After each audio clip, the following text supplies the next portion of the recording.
So the CEO of Cracker Barrel, the one that was in charge of the disastrous rebrand, is gone. She's quote unquote stepping down. Yes. And then their new guy's coming in August 10th.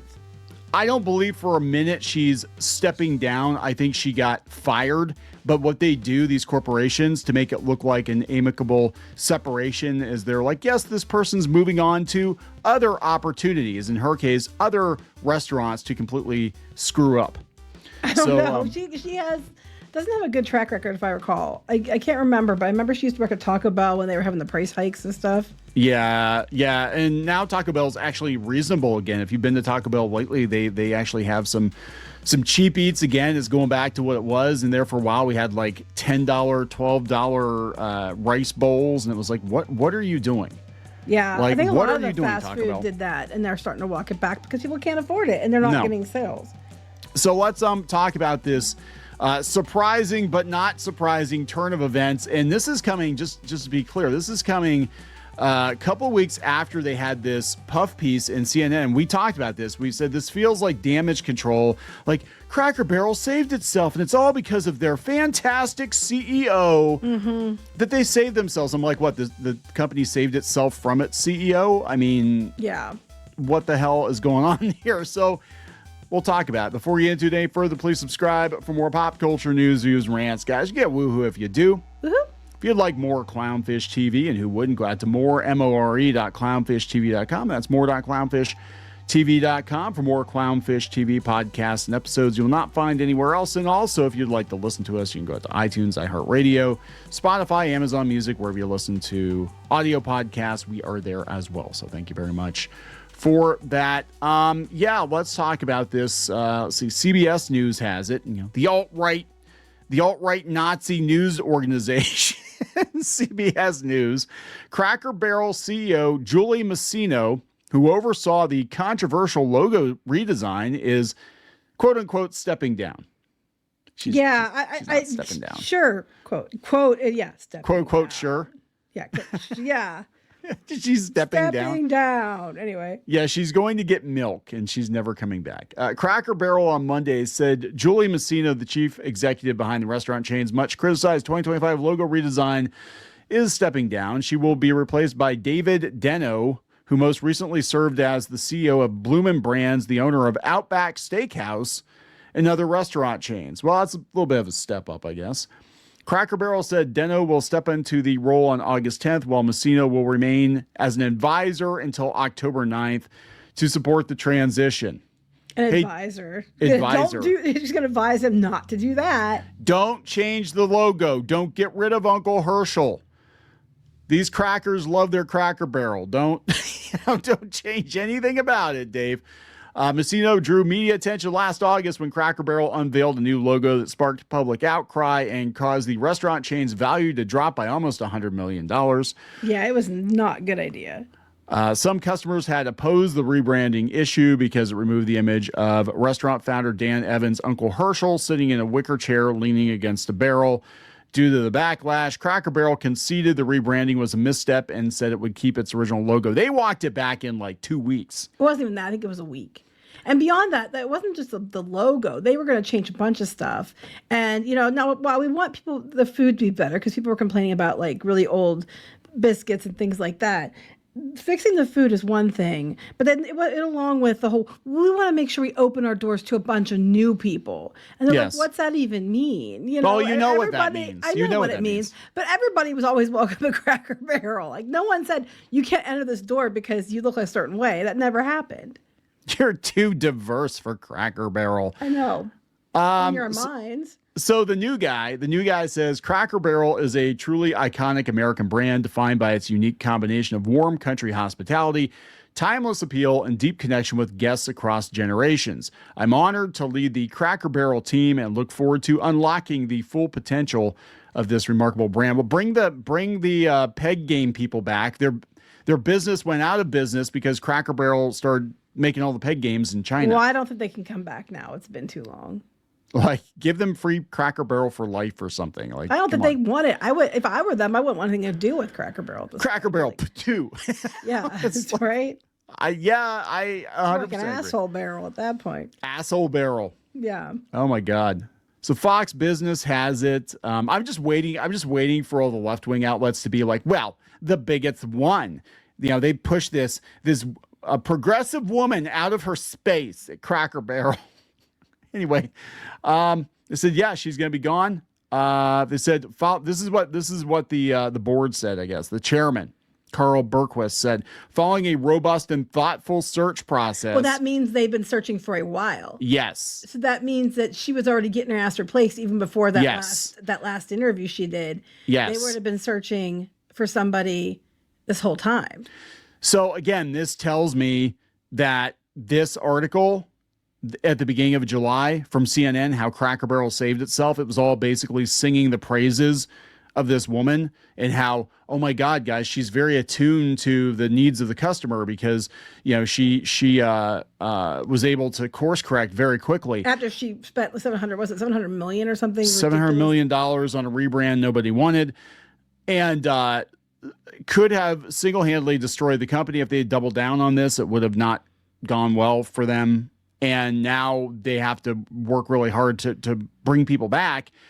But yeah, I wonder if her job was on the line before this and she knew it. And she's like, oh shit, I better, you know, show everybody that we're listening. Cracker Barrel's listening. And there's no indication, you know, when they were quoting her in this article that her job was even, but fire. they had like an extensive search. I guarantee, because we're talking like not even a month ago.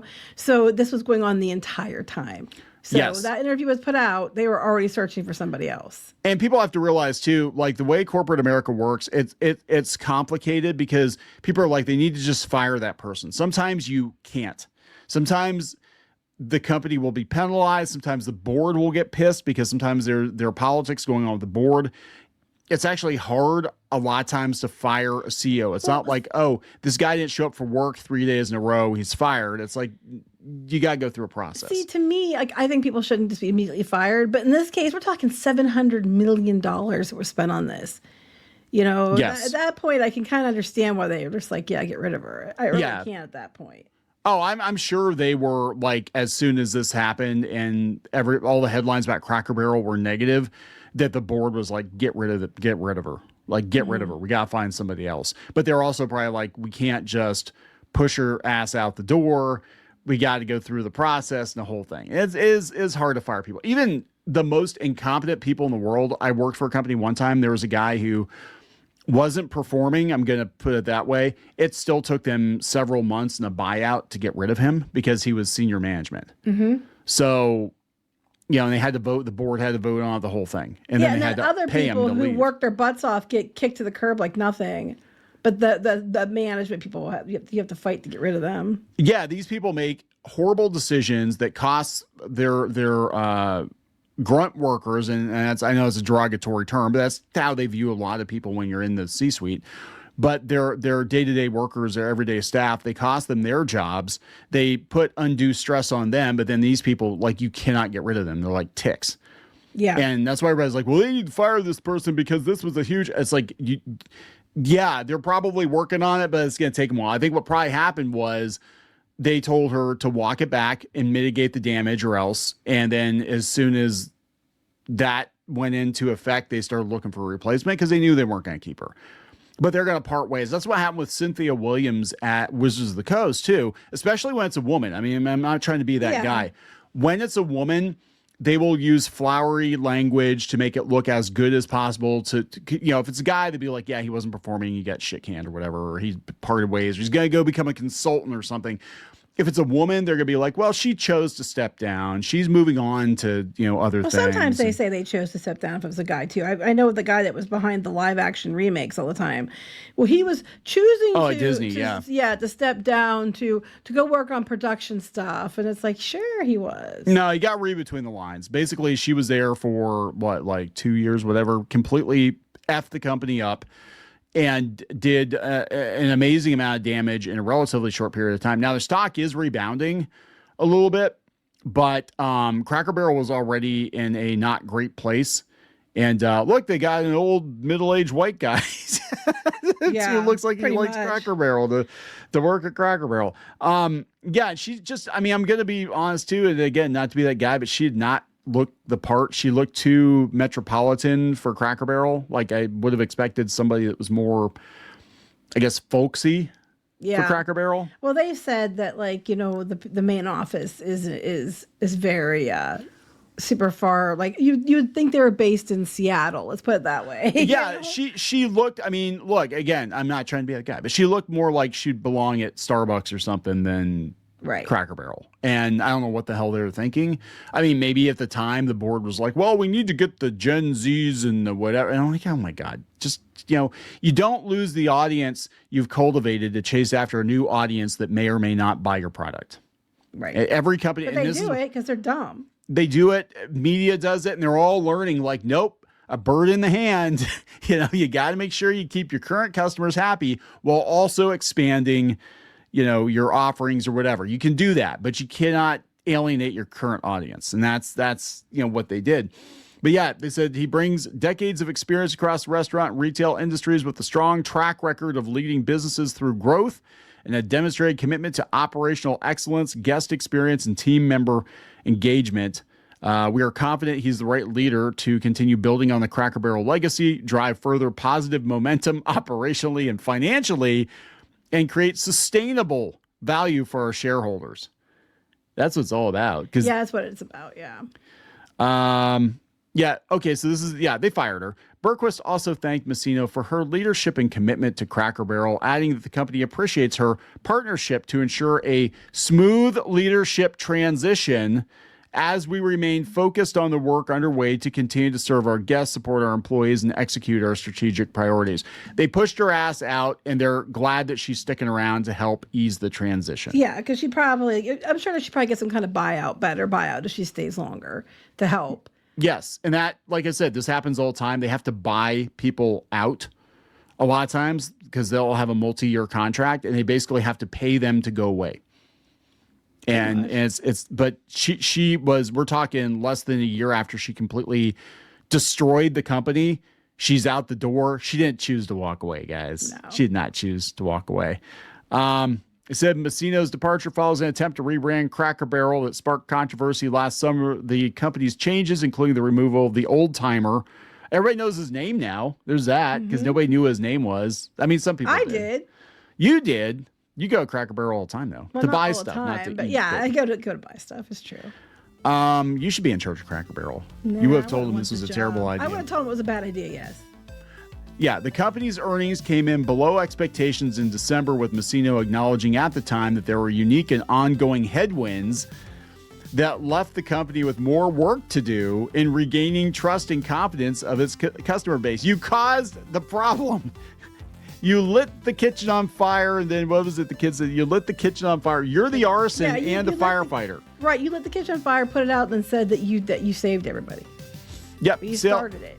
Sales slump continued into the new year, with March showing a drop in quarterly revenue. I mean, again, they're going to have to work.